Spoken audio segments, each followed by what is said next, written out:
सालों पहले एक घने से जंगल में कुछ जानवर रहा करते थे। उनमें से एक शेर था और उसकी सेवा में हरदम लोमड़ी, भेड़िया, चीता और चील रहते थे। लोमड़ी को शेर ने अपनी सेक्रेटरी, चीता को अपना अंगरक्षक और भेड़िया को अपना गृह मंत्री बना रखा था। इनके अलावा चीता दूर दूर की सारी खबर लाकर शेर को देता था, यानी वो खबरी का काम करता था। इन चारों को भले ही शेर ने अच्छे अच्छे पद दे रखे थे, लेकिन दूसरे जानवर इन्हें चापलूस मंडली कहते थे।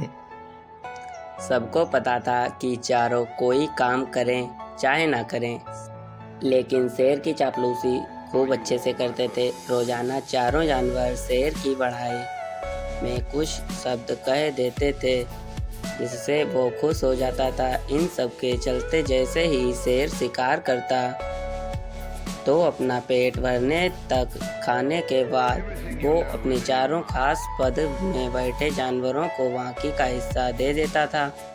इसी तरह लोमड़ी, भेड़िया, चीता और चील की जिंदगी बड़े आराम से कट रही थी।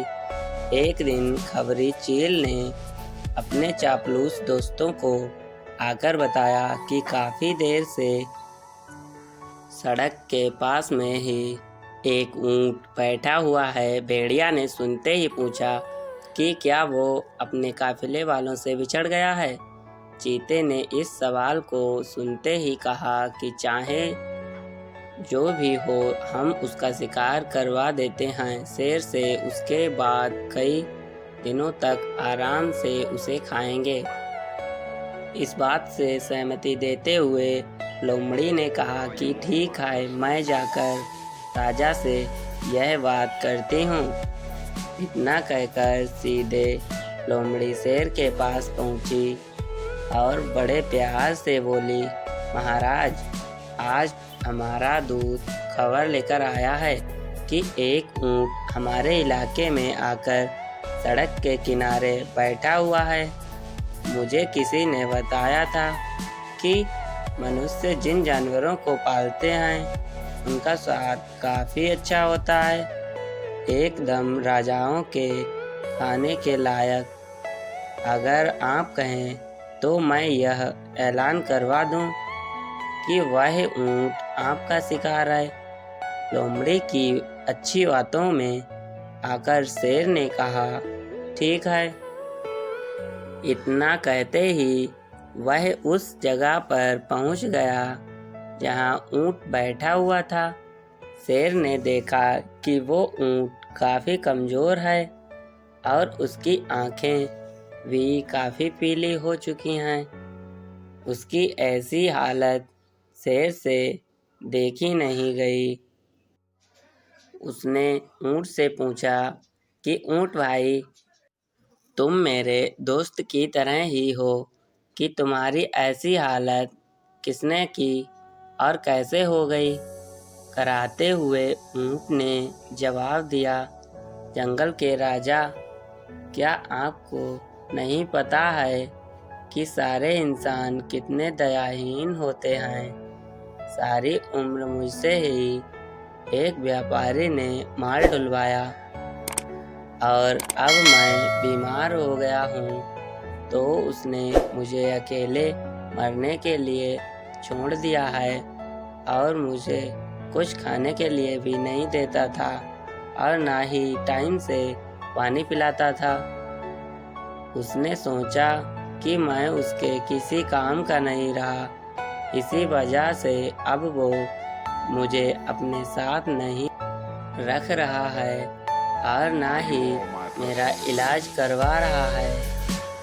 और अब तो आप ही मेरा शिकार कर दीजिए ताकि मुझे इस दर्द से मुक्ति मिल जाए। इन सब बातों को सुनकर शेर को काफ़ी दुख हुआ। उसने ऊँट से कहा, ऊँट दोस्त, अब तुम इसी जंगल में रहोगे और हमारे साथ। यहाँ तुम्हें कोई भी नहीं मारेगा। मैं ऐलान कर देता हूँ कि पूरे जंगल में हमारे ही पदाधिकारी अलग अलग पद पर काम करने वाले लगे हुए हैं। मैं उन सभी को बता दूंगा कि मेरे ऊंट दोस्त का शिकार बिल्कुल नहीं करना है और तुम्हारा शिकार कोई भी नहीं करेगा।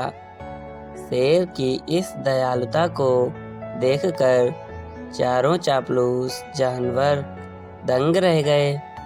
धीमी आवाज में भेड़िए ने कहा कि कोई बात नहीं है, बाद में इसे किसी तरह से हम मरवा ही देंगे।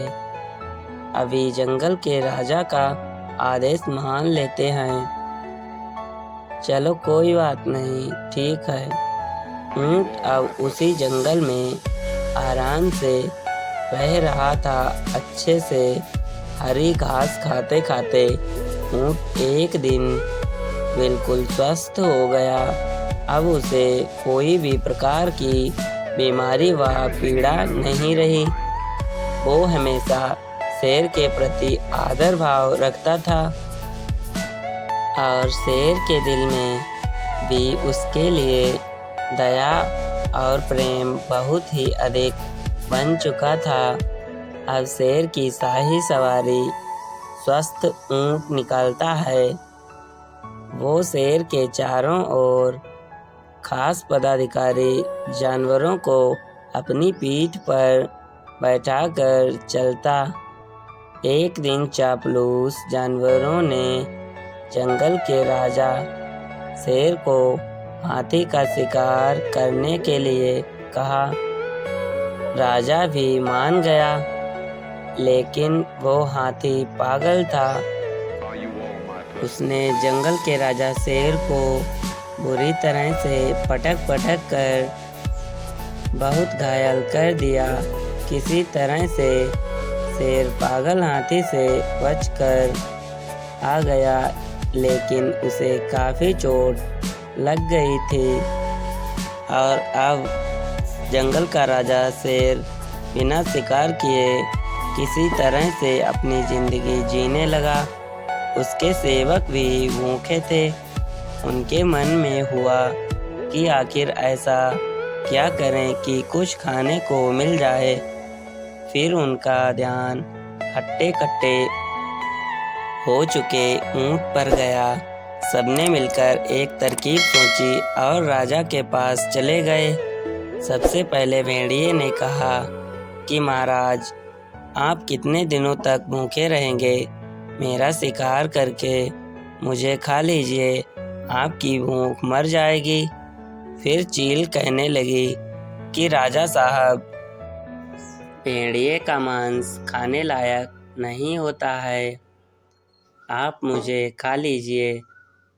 चील को पीछे धकेलते हुए लोमड़ी बोली, तुम्हारा मांस इनके दांतों में ही लग कर रह जाएगा, आप इसे छोड़िए, मुझे खा लीजिए।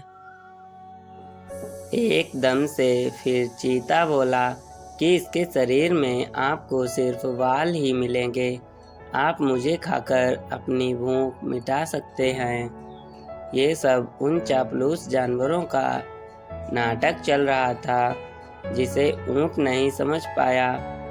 उसने भी एकदम से कहा कि महाराज, मेरी जिंदगी तो आपकी दी हुई जिंदगी है, आप इस तरह से भूखे क्यों रहेंगे? आप मुझे मारकर खा लीजिए। चारों चापलूस जानवर को इसी बात का इंतजार था। उन्होंने एकदम कहा कि ठीक है महाराज, आप ऊंट को ही खा लीजिए। अब तो ये खुद ही कह रहा है कि मुझे खा लो और इसके शरीर में मांस भी काफ़ी ज़्यादा है। अगर आपकी तबीयत ठीक नहीं लग रही है तो इसका शिकार हम कर लेते हैं। इतना कहते ही चीते और भेड़िए ने मिलकर और सबने मिलकर एक साथ ऊंट पर हमला कर दिया। कुछ ही देर में ऊंट की मृत्यु हो गई। कहानी से यह सीख मिलती है कि अपने आसपास चापलूस लोगों को नहीं रखना चाहिए। वो हमेशा अपना ही फ़ायदा सोचते हैं, चाहे किसी की जान क्यों ना चली जाए। तो दोस्तों अगर हमारी कहानी आप लोगों को अच्छी लगी हो तो वीडियो को लाइक शेयर और चैनल को सब्सक्राइब अवश्य कर लें। मिलते हैं फिर से कोई नई कहानी में, तब तक के लिए जय श्री श्याम जी।